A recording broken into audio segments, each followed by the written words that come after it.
यार ये हेमंत जी हम तो ये कहते हैं कि ये परंपराएं ऊपर से आ रही है, आंख मारने की ना, ये परंपराएं ऊपर से आ रही है। ठीक है, सदन में आंख मारने चलिए अब प्रधानमंत्री तू जी में बोलो, हम नहीं जाएंगे। अपने अभी पक्ष आज की गाड़ी जनता मारनी प्रदेश की चाहिए। चाहती है कि हम अपने सांसदों को सुने। तो राजकुमार रोध साहब, ये आरोप लगाया जा रहा है कि आप मन्ना लाल जी ने कहा कि आप उनको थप्पड़ मारने वाले थे, जान से मारने की धमकी दी आपने। ये ऐसा व्यवहार क्यों करने की राजकुमार जी जरूरत पड़ी? आप युवा सांसद हैं और युवा आपकी तरफ जब देखता है तो उस नेतृत्व को देखता है कि आप उनका प्रतिनिधित्व करेंगे, उनको सद्मार्ग की तरफ आगे लेकर के जाएंगे। लेकिन जो दिशा की बैठक में हुआ वो क्या युवाओं की मानसिकता के इच्छा के अनुरूप रहा, इस प्रदेश की इच्छा के अनुरूप था? देखो, देश के अंदर वर्तमान में जिस तरह की राजनीतिक हो रही है, और विशेषकर ये नई राजनीतिक मतलब कहे कि जोर से बोलना, झूठ बोलना और वास्तविक मुद्दों से भटकाने के लिए एक नया एजेंडा तैयार करना, ये नया राजनीतिक का ट्रेड आया है। वो ट्रेड भाजपा के जो पदाधिकारी हैं, भाजपा के जो नेता हैं, वो इस ट्रेड को भारत के अंदर लाए गए हैं। ये डूंगरपुर का सवाल नहीं है, ये पूरे देश का सवाल है कि वास्तविक मुद्दों से अगर भटकाना है तो ऐसा एक मुद्दा क्रिएट किया जाए जिसका कोई मतलब नहीं होता है। और ये है कि झूठ बोलो, जोर से बोलो, बार बार बोलो, इस नीति के साथ नई एक राजनीति का शुरुआत करने का काम किया है भाजपा के नेताओं ने। और इसी का उदाहरण आप डूंगरपुर का देख सकते हैं। डूंगरपुर दिशा की बैठक थी, एज ए मैं अध्यक्ष था, हमारे पड़ोसी सांसद मन्नालाल जी वहां के सह अध्यक्ष हैं। बैठक 11 बजे शुरू हुई। बैठक शुरू होने के 5 से 10 मिनट बाद वो पहुंचे, और पहुंचे बैठे तब से लगा के, क्योंकि दिशा की बैठक में यह होता है कि पूर्व बैठक जो हुई थी उस बैठक में जो जो बिंदु उठे थे, इन बिंदुओं की अनुपालना रिपोर्ट, मतलब जिसकी उस बिंदुओं पे डिपार्टमेंट ने क्या क्या कार्रवाई की, जो जो माननीय सदस्य ने, विधायक हैं, मनोनीत सदस्य, उन्होंने जो आवाज उठाई थी, जो मुद्दे रखे थे, इन पे हो रही थी। उसी दौरान मतलब देखा गया कि मन्नालाल जी जब से बैठे तब से लगा के हर इशू पे उन्होंने रोकने का काम किया, टोकने का काम किया। मतलब ये सुनियोजित षड्यंत्र पूर्व तरीके से आए थे कि दिशा की तड़ाके की शुरुआत कर दी, भाषा की गरिमा गिरा दी। एक भाई यहाँ तो मैं आपकी मेरी बात तक 2 मिनट में पूरी सुन ली जाए जी। बाकी तो उन्होंने, जो मैं सच्चाई बताना चाहूंगा, जो घटनाक्रम हुआ, हाँ, आधे घंटे तक उनको हमने सहा हर इशुओं पे। आज पीडब्ल्यूडी की प्रधानमंत्री ग्राम सड़क योजना की बात आई, दिशा की गाइडलाइन में है। आज हमारे राशन कार्ड, खाद्य सुरक्षा अधिनियम की बात आई, राशन कार्ड कई जगह नहीं है, कई जगह दुकानें दूर दूर है, उस पर बात आई। रोजगार गारंटी की बात आई। आज मिड डे मील की बात है, सेंट्रल गवर्नमेंट की स्कीम है। हर स्कीम के अंदर स्वच्छ भारत मिशन की बात आई, सफाई की बात आई, हर स्कीम के अंदर उन्होंने रोड़ा अटकाया। मेरा सब्र तब टूटा जिन्होंने कहा कि मैंने कहा कि ये पिछली बैठक की अनुपालना रिपोर्ट के मुद्दे हैं, तो उन्होंने कहा कि पिछली बैठक तो कबाड़ा था, कबाड़ा, पिछली बैठक तो घोटाला था। मतलब पिछली बैठक में जितने हम जनप्रतिनिधि थे, जो अधिकारी वहां मौजूद थे, इन सब पे लांछन लगाने का काम किया। उन्होंने पिछली बैठक को कबाड़ा घोषित कर दिया। तब मुझे लगा कि आप बैठक को बिगाड़ने आ रहे हो। मैंने कहा कि तुम क्या चाह रहे हो यहां पर? तो मैंने तुम कहा, तो उस व्यक्ति ने कहा कि तुम नहीं, तू बोल रहा है, तू कैसे कह रहा है? मेरे तुम शब्द को उन्होंने राजकुमार जी करने का काम किया, राजकुमार जी तू में कन्वर्ट करने का काम करके मुद्दा, और उसी देखा होगा। आपको इस बात का खेद है कि जो हुआ वो गलत हुआ? मुझे इस बात का खेद है कि जो वास्तविक मुद्दे थे, रोजगार गारंटी अधिनियम के तहत आपके बारे में पढ़ रहा था, तो आपको पता है क्या बड़ी दिलचस्प बात लिखी हुई थी आपके स्पेशल इंटरेस्ट में। उसमें लिखा है टॉकिंग टू एन एल्डर्स।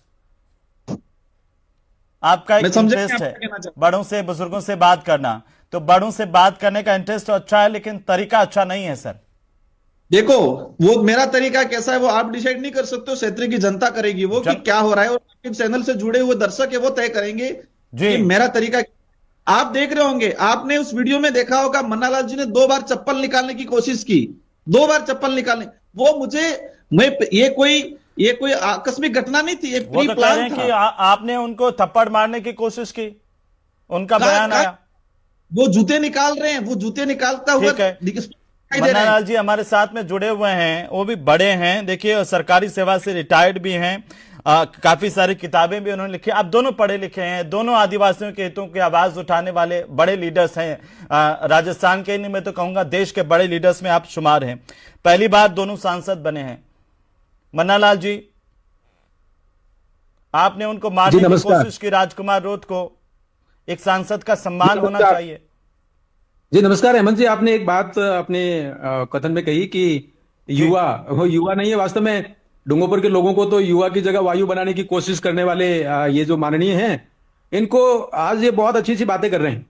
मोटे तौर पर ये जब बात करते हैं दिशा की बैठक में, तो हॉस्पिटल में पार्किंग का शुल्क क्या है ये इसकी बात करते हैं। ये जब बात करते हैं तो ये कहते हैं कि मिड डे मील खराब आ रहा है, इसको बंद कर दीजिए। ये जब बात करते हैं तो ये कहते हैं कि आंगनवाड़ी की जो बहनें हैं जो इतनी बड़ी संख्या में मेहनत करके बच्चों को खाना खिलाती हैं, वो सारा अपना जो पोषण है वो गुजरात में स्मगलिंग कर रही है। और जब ये बात करते हैं तो ये कहते हैं कि साहब वन विभाग की लकड़ियां जो है वो चोरी होकर स्मगलिंग हो रही है। ये सारे मुद्दे जब करते हैं तो ऐसा ध्यान में आता है कि इनको तो पहली बात तो दिशा की जो गाइडलाइंस है उसका पता ही नहीं था, और ये मजाक कर करके उस बैठक में यहां तक पहुंच गए कि राजस्थान की सरकार, माननीय भजनलाल जी की सरकार, ये समस्या निराकरण शिविर क्यों लगा रही है, और उसमें कह रहे हैं कि ये टेंट का पैसा तो हम लोगों के जेब से जा रहा है, हम कॉमन मैन की जेब से जा रहा है। इनको शर्म आनी चाहिए कि ये क्या बात करें। जनता की समस्याओं का निराकरण करने के लिए सरकार होती है, सरकार का पहला धर्म यही है। और हम जब सारी चीजें ये कह रहे हैं और जब हमने टोका तो ये बात करने के तू तड़ाके में उनको मालूम ही नहीं है कि भारत सरकार ने ऑर्डर निकाल रखा है, उस ऑर्डर में, उस ऑर्डर से बाहर बात ही नहीं हो सकती। यहां तक ये भी कहते हैं कि साहब हम जो है एजेंडा, क्योंकि मैं अध्यक्ष हूं तो सारा एजेंडा मैं तय करूंगा। इनको समझना चाहिए वो ऑर्डर में लिखा हुआ है कि कोई भी बिंदु जो भारत सरकार ने कहा है उसके बाहर उसको जोड़ना या घटाना या केवल भारत सरकार का ग्रामीण विकास मंत्रालय ही कर सकता है। राजकुमार रोध को ये कोई पावर नहीं है डूंगरपुर की जनता को बरगलाने और डूंगरपुर के क्षेत्र में वातावरण खराब करने। लेकिन आपको राजकुमार रोध से कोई व्यक्तिगत परेशानी है क्या सर? बैठक का उपयोग किया है। मन्नालाल जी, आप तो कवि भी रहे, लोक नीति और जनजातियां ये आपकी किताबें हैं, जनजातीय हुंकार, आदिवासी समाज, संस्कृति, साहित्य, प्रकृति के स्वर, कविता संग्रह, कवि भी। एक कवि, एक पढ़ा लिखा और एक लोक सेवक की भूमिका निभाने वाला इंसान इतना जल्दी आक्रोशित हो जाता है, या फिर आपको राजकुमार जी से कोई व्यक्तिगत दुश्मनी है? कुछ बयान लाया हूं मैं सर। एक बार गोगुंदा सायरा इलाके में आदमखोर लेपर्ड तेंदुआ आ गया, आपने कहा ये बीजेपी वालों ने छोड़ा है, बताइए। माननीय हेमंत जी, सुनिए तो सही सर। लोग बरगलाते हैं, झूठ बोलते हैं, सुनिए और तो बीजेपी के लोग ये कहते हैं कि ये पैंथर जो है ये बीजेपी वालों ने छोड़ा है, ये मन्नालाल रावत ने छोड़ा। अच्छा, इन्होंने आपके लिए बोला था? ये घटनाओं की पृष्ठभूमि में जाइए तो पता चलता है कि पूरे क्षेत्र में भय पैदा करने, पैदा करने और लगातार जो है ना इसमें भयानक वातावरण बनाने का काम किया। इनको शर्म आनी चाहिए कि मोदी जी की योजनाओं की बात नहीं करेंगे, एक भी योजना की बात नहीं करके केवल बरगलाने, झूठ बोलने, और वो नगर पालिका में कौन सा कहां पर पार्किंग हो रही है और उसकी क्या शुल्क है, तो वो भी तो जनता की बात है। आप दोनों अगर शांति से अधिकारियों को आप दोनों अगर मिलकर के कहते कि ये भी सामान्य बातें जो आम जनता के हित की है वो भी उठाई जाए, शांतिपूर्ण तरीके से उठाई जाए, ज्यादा अच्छा होता। मन्नालाल जी, ज्यादा अच्छा होता, मैं यही कह रहा हूं। लेकिन जब हमें बात ही नहीं करना किया, हमें कहता हूं मैं तो अध्यक्ष हूं, मैं ही तय करूंगा, 2025 में मैं ही बात करूंगा। बीजेपी को लुटेरी गैंग कह दिया, अहंकारी ये नहीं चलने वाला, और आपने कह दिया कि राजकुमार रोध जो है लुटेरी गैंग का सरगना है। आप बताइए, रहेगा ये इस प्रकार के जितने भी रोड अटके हुए उनके पार जाकर भी विकसित होगा, विकसित भारत का हिस्सा बनेगा। हम प्रयास करेंगे। मन्नालाल जी, आपने एक बार कह दिया बीजेपी को कि ये लुटेरी गैंग है और राजकुमार रोध लुटेरी गैंग का सरगना है। बिल्कुल है, बागीदोरा में देख लिया। सांसद के लिए शब्द इस्तेमाल थोड़ी होने चाहिए, ये ठीक है, पॉलिटिकल तौर पर चुनाव में तो चल जाता है, उठाया जाता है। ये लुटेरी गैंग है। मन्नालाल जी, चुनाव तो खत्म हो गए ना, अब तो आप दोनों हमारे सम्मानित सांसद हैं और पूरी जनता के सांसद हैं, तो आपसे इसी प्रतिक्रिया की उम्मीद थोड़ी होती है। नहीं, क्यों नहीं होती है? जब बागीदोरा का एमएलए इनका पकड़ा जाता है, एसीबी पूरे राजस्थान को बदनाम कर दिया, राजस्थान के आदिवासियों को बदनाम कर दिया, जवाब ले लेता हूं, पॉलिटिकल सेक्टर को, पार्लियामेंट्री लाइफ को बदनाम कर दिया। आपको नहीं लगता है यही लोग करते मन्नालाल जी, ये लूटने के लिए करते हैं, तो लुटेरी गैंग तो है ही है। मन्नालाल जी, आपको नहीं लगता आप दोनों संसद में बैठते हैं और आप दोनों की भाषा गरिमामय होनी चाहिए जिससे हम सब सीखें? बिल्कुल होनी चाहिए, बिल्कुल होनी चाहिए, लेकिन कुछ लोग यही भाषा समझते हैं। हमने कल बैठक में देखा, राजकुमार जी तू करके बात करते हैं और देख लेने की धमकी देते हैं। राजकुमार जी, मैं फिर आपसे भी पूछता हूं, राजकुमार जी से मैं पूछ लेता हूं, क्या मन्नालाल जी से कोई व्यक्तिगत खुन्नस है आपकी? बताइए राजकुमार जी। ये लगातार ऐसे ही पेश आते हैं। आराम से, हमें क्षेत्र के युवाओं को बचाना है, मन्नालाल जी, युवाओं को मन्नालाल जी, अभी वो विकास की सुन तरफ रहे ले जाना है, थे। मन्नालाल जी, की तरफ ले जाना अभी है। एक बार मैं ये उनसे हमारी सवाल कर जिम्मेदारी लेता है। हूं। मैं जो उनसे, लोग युवाओं को भटकाते हैं उनको जवाब देना मैं है। कौन ये युवाओं हमारा को काम है। भटका रहा है, मैं सवाल करता हूं सर उनसे, वो जवाब दे रहे हैं। एक बार मैं वापस आ रहा हूं आपके पास में, शांति से। बीएपी की रैली में से निकलकर आकर लोगों ने पत्थरबाजी की है। एक बार शांति शांति से मेरा निवेदन है, आप बड़े हैं हमसे, तो मेरा निवेदन है ये कि आप थोड़ा शांति से प्लीज। जनता के सामने बात भी आनी चाहिए, इसलिए बोल रहा हूं। हाँ नहीं, लेकिन हम सबको शांतिपूर्ण तरीके से, आप बिना आवेश के भी तो हम अपनी बात रख सकते हैं, शांति के साथ भी। और आपका अनुसरण करते हैं सर लोग, बहुत सारे लोग। और मैं पढ़ रहा था आपके बारे में, आपने लंबा काम किया है आदिवासी इलाकों में, अखिल भारतीय वनवासी कल्याण आश्रम से, और डायरेक्टर आप तीर फाउंडेशन के, इस लिहाज से आदिवासियों के लिए। तो हम 27 साल के गवर्नेंस की जॉब में पहली बार ऐसी बैठक देखी जिसमें बैठक के एजेंडा पर बात नहीं होती है, इसलिए बात अखरती ठीक है। मैं वापिस आ रहा हूं। आपने जो आरोप लगाया, कौन सा एंगल आ गया कि मोदी जी की योजना पर बात नहीं होती है, ठीक है, केवल पार्किंग के पैसे पे बात होती है। तो आपने क्यों कहा कि राजकुमार रोत आपको थप्पड़ मारना चाहते थे? ये तो इनके दिन के तेवर देखे ना, जो वीडियो देखिए, ये सब लोगों को देखना चाहिए। ठीक है, आप हमारे साथ रहिए, मैं वापस आता हूं। राजकुमार रोत जी। देखो, मैंने हमेशा मतलब लंबे समय से 5-6 महीने से उनसे दूरियां बनाई है। हमेशा उनके हर बयान को मैं जवाब नहीं देता हूं, कई बार मैंने इग्नोर करना शुरू किया, क्योंकि इनके कोई आरोप कोई तार्किक नहीं होते हैं। मेरी विशेषकर मैंने इनके खिलाफ बात उठाई थी, इसलिए उठाई थी कि उनका एक ऑडियो जारी हुआ था जिसमें उन्होंने आज से लगभग 8-9 महीने पहले, देखिए राजकुमार रोज जब ये कहते हैं कि वागड़ को और मेवाड़ को बांग्लादेश बनाने देंगे, तो बांग्लादेश बनाने देंगे क्या हम? मन्ना लाल जी, एक बार सुन तो लीजिए एक बार में, फिर आपके पास पूरा मौका देंगे हम। आपको बीच में कोई नहीं टोकेगा, आप बोलेंगे तो मेरा वादा आपसे। करनी जरूरी है कि बाद में भ्रम फैलाने में मास्टर रहिए। मन्ना लाल जी, एक बार सुन तो लीजिए। आप हमसे बड़े हैं, मेरा निवेदन है, आप सुन लें प्लीज सुन लें। मैं आपके पास आऊंगा, मैं कोई नहीं बोलेगा। बांग्लादेश बनाने की बात किसने की? बांग्लादेश एक इस्लामिक कंट्री है। सुन तो लीजिए ना कभी। हम अब लोकतंत्र का क्या मतलब है जब हम अपने छोटों को भी, अपने बराबर वालों को भी हम सुनेंगे ही नहीं, कैसे काम चलेगा? सुनेंगे नहीं तो बात तो पूरी आए ना। हाँ, तो पूरी बात तभी कहेंगे ना जब हम सुनेंगे। वागड़ को बांग्लादेश बनाने की बात कहते हैं। ऐसा कोई वागड़ को बांग्लादेश कौन बना सकता है सर? ये बना सकते हैं, ये धमकी दे रहे ना, इन्होंने सोशल मीडिया पे लिखा। ठीक है, तो अभी उनको सुन तो लीजिए, मेरा निवेदन है आपसे, सुन लीजिए एक बार। राजकुमार जी, कि बांग्लादेश कौन बनाना चाह रहा है? राजकुमार जी बोलिए, आप पर यह आरोप है कि आप वागड़ को बांग्लादेश बनाने की कोशिश कर रहे हैं। मैंने पिछले 6-7 महीनों से इनसे दूरियां बना रखी है उनके। आप दूरी बनाने से क्या फर्क पड़ता है? सोशल मीडिया पे जब लिख रहे हैं पूरे क्षेत्र का मुद्दा है, मेरा अपना मुद्दा नहीं है। देखो, पूरे क्षेत्र का मुद्दा है। मन्नालाल जी, तो वो फिर मैं बोलूं अपनी बात। हाँ, आप बोलिए जी। राजकुमार जी, मैं भी एक जिम्मेदार जनप्रतिनिधि हूँ। बांसवाड़ा लोकसभा क्षेत्र की जनता ने मुझे जिम्मेदार होता है, किसी अपने क्षेत्र को बांग्लादेश बनाने की बात नहीं करता है।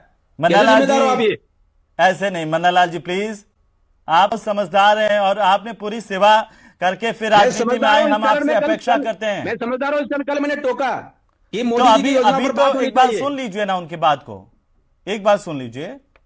आज एक बार देखो, मैं कि किसी भी चीज का आपने भी राजकुमार जी, मन्नालाल जी को कह दिया कि इनका मानसिक संतुलन बिगड़ गया है। हाँ, मैंने ये चीज, क्योंकि उन्होंने आदिवासी समुदाय के घर जलाने के लिए उनके कार्यकर्ताओं को प्रेरित किया, उनका वीडियो वायरल हुआ। राजकुमार रोड, मैं अभी तक आप करके बात कर रहा था। मेरे गांव के पास में 1000 बीघा जंगल काट के, बीएपी के लोगों ने जंगल काट के खत्म कर दिया। कलेक्टर ने वहां पर छापा मारा, उसके बाद वो विषय जनता के सामने आया, उसके बाद मेरे ऊपर आरोप क्यों लगा रहे हो? कुछ ऐसा हुआ नहीं था, लेकिन अगर ऐसा हुआ भी हो तो क्या एक देखिए, कलेक्टर प्रतापगढ़ का रिकॉर्ड है, सीएम को रिपोर्ट की हुई है।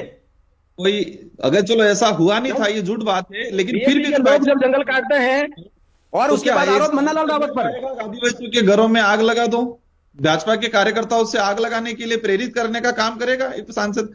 क्या ये सांसद आदिवासी प्रकृति पूजा के जंगल की रक्षा करता है? आज जिस तरह के लोग जाके जंगल काटते हैं और क्षेत्र को बांग्लादेश बनाने की बात करते हैं। छतरपुर जिले में हमारी जो सेंट्रल गवर्नमेंट हो या स्टेट गवर्नमेंट हो, इनकी स्कीमें धरातल पर इंप्लीमेंट नहीं हो पा रही है, वो इम्प्लीमेंट नहीं हो पा रही। उस पर हम लोग कल चर्चा कर रहे थे। रोजगार गारंटी की बात करें, एक भी चर्चा नहीं की है, मैंने जबरदस्ती चर्चा करवाई है।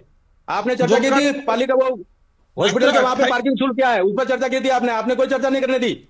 हमने इस पे बात रखी कि यहाँ के मोदी लोगों का नाम लेकर, भजनलाल जी शर्मा साहब का नाम लेकर मजाक बना रहे थे। नहीं, किसी भी लिए कारीगरों का भुगतान नहीं हुआ है। हमने ये कहा कि भुगतान या तो डिपार्टमेंट के अधिकारी को कहा कि आपकी गलती की वजह से नहीं हुआ है या सरकार ने पैसा नहीं दिया है, तो इस पे उन्होंने रोकने का काम किया। सरकार आज द्वारा मंदिर- समस्या निवारण शिविर कर रहे हैं, आपके पैसे से, आपके जेब से कौन से पैसे जा रहे हैं जो आप मजाक कर रहे थे? देखो आज गजब जिस की तरह सरकार है, से ऐसा कैसे कैसे टिप्पणी कर रहे थे आप? ये कौन से माननीय दिशा की बैठक की गाइडलाइंस में आता है? तो उनका माइक बंद करा दिया जाए, या फिर आप देख सकते हो आज जिस तरह से ये कर रहे हैं तो कल कैसी क्या कंडीशन होगी। हमने भैया, आधा सत्य घंटा सामने आना चाहिए, सत्य सामने आना चाहिए। मजबूरन आके हमने उनको रोकना पड़ा, बाकी हमने बहुत झेला है। हमने यहां तक कह दिया तक हम कुछ नहीं बोलेंगे, इनसे ही आपको सारी झेलना चीजें- पड़ेगा क्योंकि ये मोदी जी की सरकार है, ये जनादेश दिया हुआ है, और आप लोग जैसे बांग्लादेश बनाने की बात करते हो और झेलने की बात मन्नालाल करते जी हो, प्लीज ये ना नकारात्मक टिप्पणी है आपकी। ऐसे डिबेट नहीं होगी ना सर। क्षेत्र के अंदर रहने वाले बैठक का एजेंडा मैं तय करूंगा, कैसे कह सकते हो? ये तो भैया जेल रहे हैं, आदेश आज जारी किए हुए हैं। बोलने नहीं आप देते। संविधान को नहीं मानते हो, बाबा साहब अम्बेडकर को नहीं मानते हो, आप जनादेश को नहीं मानते हो। बोलो, बार बार बोलो, और अच्छे मुद्दों से भटकाने के लिए आपने तो राजकुमार जी आपने कहा कि आदिवासी तो हिंदू ही नहीं है। देखो ये कोई विषय नहीं है। मेरा जो तर्क था मैंने कह दिया था। आज जो डिबेट है कि जी। कल का जो मैं खुद आदिवासी हिंदू नहीं है, और उसके बाद धर्म कोड जो मन्नालाल जी, चर्च और क्या- कैथोलिक चर्च ऑफ रांची का एजेंडा लेके चल रहे हैं आप, अलग धर्म कोड चाहिए। पादरी मतलब पूरी- एडविन का एजेंडा लेकर चल रहे हैं आप, और उसके बाद जब हम मोदी जी की सरकार की राजकुमार हिंदू जी, पर बात करने के लिए ठीक कहते है। हैं तो राजकुमार आप फिर जी। आपको बुरा लग जाता है, आप तू कहते हैं। मैंने हमारे विधायक जी ने उन्होंने लड़ाई और दो चप्पल निकालने का प्रयास किया, वीडियो में स्पष्ट दिख रहा है। तो नहीं, हमारे आपके विधायक ने कहा कि लड़ाई करनी है तो भैया, बाहर आ कोई जा। चप्पल वप्पल की बात नहीं है, धमकी दे रहे हो, ऐसे बताओ में ये फालतू की बातें मत करिएगा। मैंने राजकुमार उनको जी, कहा आपने जिस का प्रकार से अनुशासन होता है वैसे तू डिबेट का भी बोल रहा है। अनुशासन होता है हेमंत जी, डिबेट अपने का भी पूरी- अनुशासन होता है। लेकिन राजकुमार जी ये तो गलत था कि आपके विधायक ने कहा कि लड़ाई करनी है तो बाहर आ जाओ, धमकी दी। कि बैठक में जो चप्पल निकालने का प्रयास करे, लड़ाई करने का प्रयास करे, उस व्यक्ति को क्या कहेंगे कि लड़ाई करनी तो बाहर आ जाओ, ये बोलेंगे, स्वाभाविक बात है। इसमें क्या गलत बात बोली है? क्योंकि वो लड़ाई करने के मूड में थे, तो लड़ाई करने के मूड में तो बाहर चरित्र यही है, ये लड़ाई चाहते हैं, इनका चरित्र यही है, केवल एक हॉल है उससे बाहर आ जाओ, उसके बाद फिर ये दंगा फसाद करेंगे। आदिवासी ये बाहुल्य मूल क्षेत्र चरित्र में इसलिए ये इस तरह की घटनाक्रम को कल अंजाम दिया है, ताकि इसको लोगों के बीच में चर्चा है और हमको गुंडा, उन्होंने नक्सलाइट, पता नहीं क्या क्या आरोप मोदी लगाने जी की का सरकार की योजना जब धरातल पर उतर रही है तो आपका जनादेश खिसक रहा है। है। मोदी जी आज वहां पर दुनिया लोकप्रिय हैं, के अंदर आपके जो सरकार खाली हवा में जो अभी तक आपने बोले मारे वो सब फेल हो रहे हैं। के लिए भाजपा एक नया एजेंडा, एक मत लड़ाई बताइएगा। एजेंडा, फालतू एजेंडे को कल अंजाम दिया है। मैं जहां तक समझता हूं कि कल जो हुआ वो ठीक नहीं हुआ। कल पहली बार समझ में आया कि राजकुमार राउत और उसकी पार्टी बाबा साहब अम्बेडकर की विरोधी है, आदिवासी की विरोधी है, विकास विरोधी है। हेल्दी बैठक मोदी होनी साहब चाहिए। चाहते हैं कि डूंगरपुर विकसित हो, और उसके हमने- मार्ग में आकर कोई खड़ा है तो वो राजकुमार राउत की पार्टी खड़ी है, ये ठीक नहीं है महोदय। सारे दर्शक एक बार उनकी बात सुनेंगे। हम जितना बोलना चाहे बोलने दो उनको। आपके चैनल के साथियों को भी कहो कि किसी को उनको रोके नहीं, जितना बोलने उनको बोलने दो। नहीं, अब बोलिए, आप बोलिए। मन्नालाल जी ने जो बात बोली है उसका जवाब तो दीजिए, आप ऐसा क्यों कर रहे हैं? जो बोलना है बोलने दिए, हम सुनेंगे सब।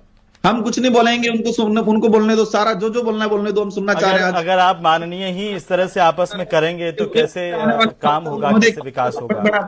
मैंने तो कह दिया, लेकिन राजस्थान के लोगों को भी पता चले कि इनका मानसिक संतुलन ठीक है कि नहीं, वो भी पता चले, वो आगे बोलने दो उनको। अभी आप दुनिया में आप हमें जितना भी नीचा दिखाने की कोशिश करें करते रहिए, लेकिन विकसित भारत में विकसित डूंगरपुर होकर रहेगा। मोदी जी का मैंडेट है, और मोदी जी हर हाल में देश के जितने भी लोग हैं, जितने भी जनजाति हैं, उन सभी का समस्याओं का निराकरण करके रहेंगे। और आप केवल जो है बांग्लादेश बनाने की बात करते रहिए। हमारे वागड़ को जो बोला वाला क्षेत्र है, जनजाति बाहुल्य क्षेत्र है, उसको आप इस्लामिक कंट्री बांग्लादेश बनाने की बात करते हो। आदिवासी हिंदू नहीं है, ये कहां से नया मामला है? ये चर्च से लेकर आए आप, आदिवासी हिंदू नहीं है मामला। ये चर्च की बातें क्यों करते हो आप? मैं हिंदू हूं, मेरा समाज हिंदू है, मानगढ़ धाम हमारे महादेव का स्थान है, आप वहां जाकर ये बातें करते हो। ठीक है, तो उनसे तो सुन ले राजकुमार जी, छोटा सा संक्षेप में 10 सेकंड सर। राजकुमार जी बोलिए। राजकुमार राउत। हाँ देखो, मेरा कल का जो एजेंडा था, हकीकत ये है कि रोजगार गारंटी हो, मिड डे मील। हमारा मोदी साहब के आदेश जारी किए वो उसी एजेंडे पर रहना था आपको। आप फिर गलत कह रहे हैं, आप मेरा एजेंडा नहीं होता है। आप क्लोज करें। मेरा जो तर्क था मैंने बता दिया है।